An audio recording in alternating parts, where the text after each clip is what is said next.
Hi, this is Chapter 14, Antimicrobial Drugs, Part 1. We're going to begin with just a brief history. Antimicrobials are in the environment. Microbes make them, so living things will make these molecules that will harm other microbes like fungi or other bacteria because there's a lot of competition between microbes. And so if you can make a molecule that would kill your competitors, then you have an evolutionary advantage. This is an example of the Streptomyces bacterium. Oops, sorry. The Streptomyces genus of bacteria, which is common in the soil, and they would ferment, whatever plant that they were fermenting, but it would have the Streptomyces in it because they weren't doing things very sterilely. But it turned out that the beer was rich in this tetracycline antibiotic, and they would use it to treat things like gum disease and wounds. This is an image of those that action. Chinese herbs, right, or any herbs are used a lot as sort of naturopathic ways to treat disease preventative medicine as well. And they found in the 1970s, they were trying to find a cure for malaria, and they utilized an artemisia, which is a plant, and they found that the plant's chemicals actually successfully cured malaria. The history that we're going to talk a little bit more about is going to be how penicillin was discovered. Penicillin was mass produced in the 1940s, but it was discovered before that. It turns out it's difficult to mass produce a small molecule back in that time. And penicillin, when it was first discovered, that was the very first antibiotic that was discovered. And you can imagine how popular it would have been. It saved millions of lives during World War II. So this was the job, actually, of our scientist, who I'll show you in the next one, Alexander Fleming. Alexander Fleming was working on trying to find ways to stop soldiers from being killed from their wounds. Instead of their battle wounds, they would die because of their bacterial infections. So he was working in a lab, and he was working with bacteria. So if you look at this image here, this is a bacterial plate, as we can see. We've done this in lab. And this cloudy area, right, we can see all around, that's the bacteria growing as a lawn. And then we can see that this central piece here and these two colonies there, that's the fungus. So we have a fungus that is growing in the center of the plate, and all around the fungus, right, we have this area of very little bacterial growth. And we call that area a zone of inhibition. And we'll do a lab on this, so I'm not going to press it right now, but it's the zone of inhibition. So basically what Fleming discovered was that this mold, which is Penicillium carcinogenum, it used to be Penicillium notatum. I used to teach that all the time, but they changed the species name, so this is what it goes by now. But that's the species of mold that fell onto his Petri plate. And everywhere around this mold, right, it inhibited the growth of bacteria. So Fleming basically came up with the idea that this mold must be producing some kind of agent that prevents the bacteria from growing around it. And so this is the first step in the process of identifying penicillin. So penicillin, the antibiotic, is named after Penicillium, the genus of the mold. And one fun fact is that Penicillium, different species of Penicillium, this is called Roquefortii, or I think that's how it's pronounced, or Roqueforti, is the blue in blue cheese. So when you get Roquefort cheese or Gorgonzola cheese or any kind of blue cheese, that vein of green inside that causes all the flavor is actually the mold, a mold in the Penicillium genus. I'm going to show you a quick video here, 1 minute. In 1928, while working with Staphylococcus bacteria, the Scottish bacteriologist Alexander Fleming noted the antibacterial properties of the penicillium mold. He identified a substance in the mold capable of inhibiting the growth of many common bacteria that infect humans. He called it penicillin. During World War II, the urgent need for new antibacterial drugs led Ernst Chain and Howard Florey to further develop penicillin for therapeutic use. Mass production of the antibiotic began in the early 1940s in the United States. The use of penicillin in the military greatly reduced the death rate from wounds in World War II. Fleming was knighted in 1944 in recognition of his work. And in 1945, he shared the Nobel Prize for Physiology or Medicine with Florey and Chain. Okay, so you can see that the discovery and then the production, the mass production that's required to make penicillin took years to really get to, but it was a wonder drug at the time. And I want to come back to the first slide that we had here. When it was produced, and it was, very exciting, saving millions of lives, they really overprescribed antibiotics. They gave it to everything. You were, feeling sick a little bit, they gave you penicillin. Everything was given penicillin. And because of that overprescription, and because it was prescribed for things that were not caused by bacteria, right? For example, you have a cold, and a cold is caused by a virus. But back in that time, you weren't feeling well, so you got penicillin. And when you give somebody penicillin when they don't have an active infection, then that drug just becomes part of like the environment of your body. And what tends to happen is in your body, you have lots of different kinds of bacteria. They will each have different strengths and weaknesses. The bacteria that are going to be naturally resistant to penicillin, so something about their structure, something about their molecular makeup of enzymes, slightly different than another bacterium because of mutation, because they reproduce very quickly. And when they reproduce, mutations may occur. Some mutations are going to prevent penicillin from working as well. So if you're going to give somebody penicillin when they don't need it, that penicillin in their body will select for penicillin resistant strains. So it'll kill the bacteria that are there that are susceptible to penicillin, but then those small little variants, right, those one or two variants that are existing and they can survive the penicillin, they're going to then repopulate your gut or repopulate your body and create another community of that same bacteria, but now they're going to be penicillin resistant. So you created basically drug-resistant pathogens by doing this. We'll talk more about that in a second, or in this chapter. But let's talk a little bit about antibiotics. Antibiotics are found in nature. All right, so where do what we call natural antibiotics, these are made by living organisms, where they come from? And like I mentioned before, they come from other microbes predominantly. So they're going to come from fungi, they're going to come from bacteria. So many of our antibiotics today are either exactly that same molecule from the fungus or the bacteria, or it's modified.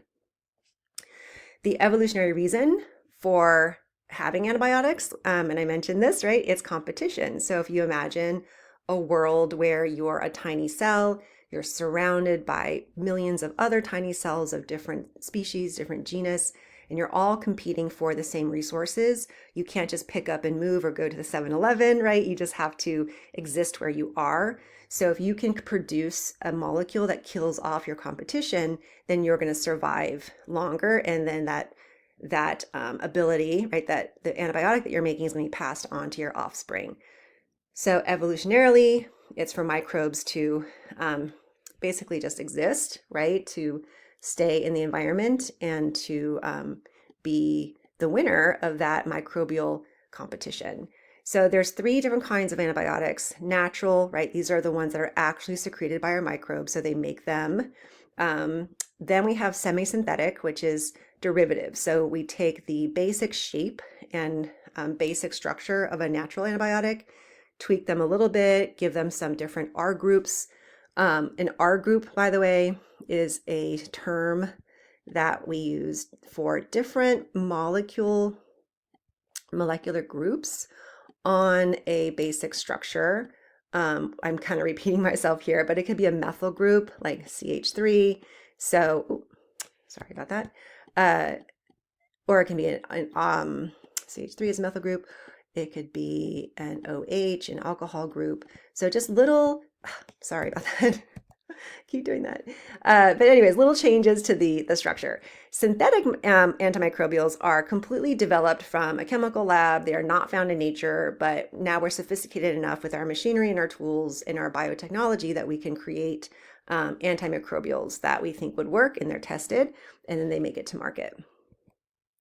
So a word on chemotherapy. So chemotherapy, I know we use this a lot in terms of fighting cancer, but anytime you're using chemicals to fight an infection or do anything to the body, we call it chemotherapy. So drugs really should, right, they should reach the site of the infection anywhere in the body. Then they should be lethally toxic, or they could be static. We looked at that before, right? Stop growing to the pathogen, but not harm our cells, right? We want the chemicals to last in our body for a certain amount of time. We don't want it to disappear right away. We don't want it to linger around for years and build up to toxic levels, but we want it to be in the body for a certain amount of time and then eventually leave, right? Eventually broken down and excreted. So these are qualities that you want in chemotherapy.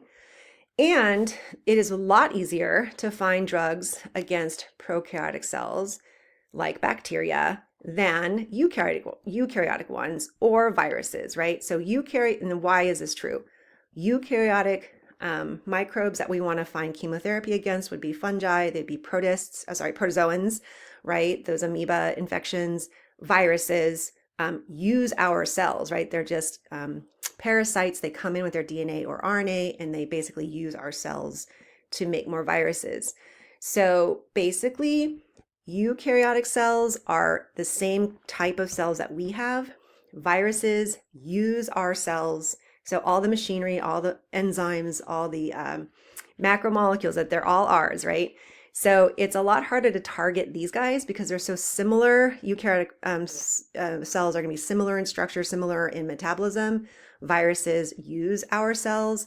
And then for bacteria, right, they're fundamentally different. They're going to have a different ribosome. They're going to have different cell wall components.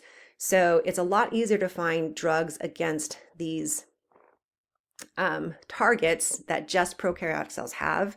And so that's why there's a lot of antibiotics out there against bacteria, but there's very few in comparison to maybe an anti-protozoan or antivirals. Okay. So when we find a target that is found only in prokaryotic cells, or that's different than our cell, we call that a selectively toxic target because it's going to kill off the other cell, right, the invader, the microbe, but not harm ours. And so there's three basic areas where we have these different structures. Cell wall, obviously we do not have cell walls, we're animals, so we just have a membrane. And remember, bacterial cell walls are made of peptidoglycan. Fungi cell walls have chitin, and then those are unique molecules to them, so they're good targets. The ribosome, we actually have a structurally different ribosome than bacteria. Bacteria have a 70S ribosome. We have an 80S ribosome. The subunits are different, and so we can target that to stop protein synthesis. And we have different kinds of metabolic reactions. And every metabolic reaction we have, as you know, has an enzyme to catalyze that reaction. And some of these enzymes are very unique to microbes, and we can target them, shut those enzymes down, and kill the microbe that way. The kinds of antibiotics that exist are in two categories. We call them broad and narrow spectrum. Broad spectrum antibiotics affect basically a large range of gram-positive and gram-negative bacteria. So it's a large population that's affected by broad spectrum. Narrow spectrum is going to be limited, so it's going to have a limited range of activity. For example, our penicillin G only affects gram-positive bacteria and very few gram-negative bacteria. Okay, so looking at these two different kinds of antibiotics, there is a downside to being broadly toxic, right? So broad spectrum antibiotics, the disadvantage is that when you take that, yes, it can kill gram-positive, gram-negative bacteria, and you basically kill also your normal flora. So when you take a broad spectrum, the disadvantage is that it does also affect the normal microbiota you have in your body, And that can lead to something called a superinfection, which was on the next slide. Okay, so superinfections. So in this picture, we have our normal microbiota, and then we have our little pathogen here. And you just want to kill the pathogen. You want to leave these other guys alone. However, if you take a broad spectrum antibiotic, it's going to kill a bunch of your normal microbiota. And in this particular image, it's also possibly not going to kill all of your pathogens, right? If this one, for example, mutated in a way that made it possible to survive that dose of antibiotic, this guy can then reproduce, and that same advantage, that genetic advantage it had, can be passed on to all of its offsprings, right? So this would be considered a drug-resistant mutant. But given the fact that you killed off the microbiota around it, you've given this guy no competition. So one of the things about the microbiome that's so good is that it does keep a balance of microbes in our gut in check. So you don't have overgrowth of one particular kind of microbe. When this happens, you take a broad spectrum antibiotic and you happen to have a resistant strain, you can actually get an infection from this guy, right? Because the competition's dead. And then these can proliferate, and that's called a superinfection. So broad spectrum antibiotics, this is the downside, that they have this possibility to cause a superinfection. One particular superinfection that's common is caused by a bacterium called Clostridium difficile. In the clinic, it's oftentimes just referred to as C. diff. This is a condition, right? A superinfection of Clostridium difficile is basically from broad spectrum antibiotics used for a long time. So this is a rod, and if you remember from class, Clostridium is one of those anaerobic bacteria. I'm just going to put it here. You should know that this is anaerobic. And where does it grow? It grows in our large intestine, the large intestine being a pretty low oxygen area of our body, right? There's not a whole lot of oxygen there. So Clostridium can survive when you are, and this is a normal inhabitant, right? We have C. diff is like normal, but normally it's not going to overgrow because it has all that other normal microbiota there to keep it in check. However, overgrowth is going to occur if you're on a very long course of antibiotics, especially broad spectrum antibiotics. And then when you have that overgrowth, that's going to lead to an infection. So sometimes superinfections are called a secondary or a second infection. And this is kind of gruesome picture of what that looks like for C. diff. C. diff creates something called a colitis is just a inflammation of the intestines, but this forms like this crazy membrane inside of it. So all this yellow material you see there, that's the bacteria growing. And so that's what a C. diff infection looks like. And then that is going to require its own antibiotics. Okay, next topic is the dosage. How much do you give someone is going to depend on many different variables, right? So we want to ensure that we're giving enough, the optimum therapeutic drug level, because you want to give enough drug to kill off even those resistant strains, right? Back to this picture here. We want to make sure that we get everybody killed, all the bacteria killed. So you can't give someone a weak antibiotic. We can't give them, a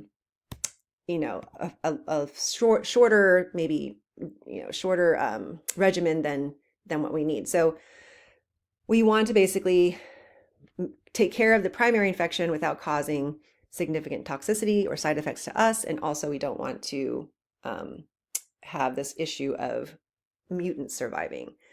So what we want to consider for the dosage is how much the patient weighs, how big the patient is. Are they a child or an adult? Metabolism of the drug. So the ability of the person to break down the drug, what kind of reactions the person might have to the drug. If you have liver or kidney issues, right, those are the organs that help to clear the antibiotic from the body. So we have to consider that as a variable. the half-life of the drug, which is how long does it exist in your body. The half-life is the time. Okay, if you're not familiar with the term half-life, it's the time it takes for the drug that you took into your body to reach 50%. Okay, that's half of the amount, right? So if you have a very short half-life, meaning like maybe in an hour, you took a dose of drugs and your body has been able to clear half of that within an hour, then that means you're going to have to take that medicine lots of times throughout the day, perhaps. If the half-life is longer, right, you have a 24-hour half-life, maybe you take one drug every day because it lasts for 24 hours. Dose dependency. Some drugs are a lot more effective when they are administered in like one very large dose for high levels at a long time, or a short time at the site of infection. Sometimes you want a lower dose, but for longer. So this is going to be also a variable with, what is considered when you figure out the dosage. I love this saying here, the dose makes the poison, because, or another way of saying it is like, what the difference between a medicine and a poison is dose. Because if we think about the medicines out there, right, if you take too much of it, it can kill you, such as your opiate drugs, and anything really that you take too much of can be poison. So we want to be very careful when creating the dosage of antibiotics. Another issue to think about is interactions. Sometimes people are given 2 or more antibiotics at the same time because they work synergistically. Synergistic drugs, they're going to interact to benefit the patient. They're going to basically amplify or multiply the effects when they work together. Whereas some drugs have antagonistic interactions that can actually produce harmful effects for the person. It can make the drug inactive, so it's basically not something that you want to have an antagonistic drug interaction. So antagonism here, right?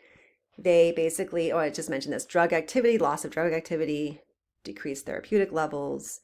You can increase the metabolism and elimination of them, increased toxicity. So we want to be really careful with drug interactions. And this is not just for antibiotics, right? So someone might be taking supplements, which is a lot of times patients won't mention that they're on supplements because it's not a quote unquote drug, right? And supplements have been marketed to you to be sort of natural and always helpful.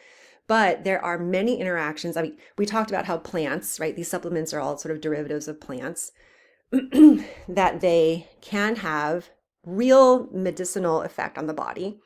And when you combine them with other drugs, they can have a harmful interaction. So anything that you're on, is it birth control pills? Is it antidepressants? Is it, I was going to say, so some kind of like supplement. I'm blanking right now. It's not a very good time of day for me, I guess, to do this. But anywho, there is a website if you want to click on this drug interaction website. There's actually plenty of them, but you can plug in what kind of drugs that you're taking, maybe your parents or grandparents. Put in everything, right? If they're on blood thinners, if they're taking like some herbal medication, just put everything in there, and then it'll say whether or not there's an interaction or not with the drugs. Here is a graph of the plasma concentration of the drug and then different ways to administer it. And this is kind of, I think, intuitive, where if you give an IV, right, an intravenous dose to a person, this is the time, this is how much is in the bloodstream, the concentration in the bloodstream. We can see a huge uptick, right? You give a shot that goes directly into the bloodstream. So it's going to reach peak levels very, very early, very quickly, and then it'll start to wane. When you give it, let's just look at the other side of things, orally, right? So you're take it by mouth. It's going to take some time to go through the digestive system, and then from the digestive system, move into the bloodstream. So it does take some time to reach peak levels. You can see the peak levels are actually lower than the IV because you will have some metabolism of the drug. The blood goes through the liver, so you will be taking some of that active components away. So the peak is going to be lower, but also later. And then the other one in the middle is the injection. So an intramuscular, so not an IV straight into the bloodstream, but maybe just a shot into the muscle, your deltoid or the thigh, where you have a greater load of concentration in the blood faster, but it's not as, it's again, not as peak, not the peak level that you get with IV. So these are the three things that, the routes of admission of drugs, and then depending on the scenario, right, the doctor will choose one or the other. Obviously, this is the most easy and most common way to take antibiotics because you can do it at home and you can take it at those different times. But if you have a severe infection that is reaching sort of like an emergency state, they'll probably give you an IV.